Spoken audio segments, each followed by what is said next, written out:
ఈరోజు మనం UK driving licence points ఎట్లా వర్క్ అయితే చూసాం. సిగ్నల్ జంప్ చేసినాం అనుకో 3 points £100 ఫైన్ వస్తుంది.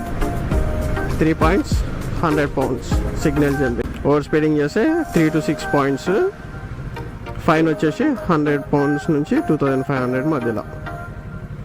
కార్కి ఇన్సూరెన్స్ లేకుండా దొరికినాం అనుకో పోలీసులకి 6 నుంచి 8 points పడతాయి. నార్మల్ అయితే £300 అట్లా వేస్తారు, ఎక్కువ కూడా వేసే ఛాన్సెస్ ఉంటుంది వితౌట్ ఇన్సూరెన్స్ పోతే. ఇప్పుడు నార్మల్గా అందరు దొరికేది ఏంటి, ఇది ఫోన్ యూజ్ చేసుకుంటా దొరికినాం అనుకో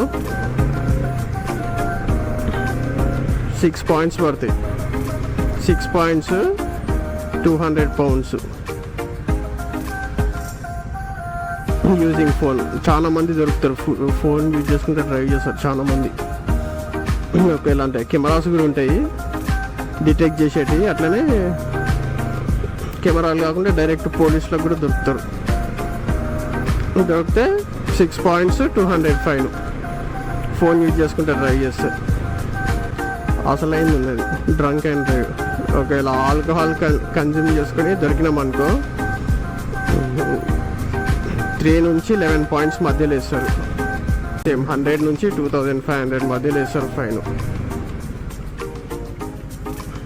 ఇప్పుడు సీట్ బెల్ట్ లేకుంటే పాయింట్స్ ఏమి ఉండేలే కానీ £100 ఫైన్. వెహికల్ రోడ్ వర్త్ గురించి మాట్లాడుకుంటాడు కదా. ఇప్పుడు ముంగట కార్ ఉంది, బ్రేక్ వేసి ఉంది కదా, లైట్ వెలుగుతుంది వెనకాల, బ్రేక్ లైట్లు పనిచేస్తలేదు, అది రోడ్ వర్త్ కాదు వెహికల్. 3 points వేస్తారు ఫైన్. ఎవరైతే పోలీస్ ఆపుతారో వాళ్ళ ఇష్టం, మ్యాక్సిమం 2500 దాకా ఇవ్వచ్చు. డ్రంక్ అండ్ డ్రైవ్ ఉండి కేర్లెస్ డ్రైవింగ్ చేస్తే ఎక్కువ పాయింట్స్ వస్తాయి. 3 నుంచి 11 points మధ్యలో వస్తాయి అవి. Okay friends, bye. See you in the next video. Take care.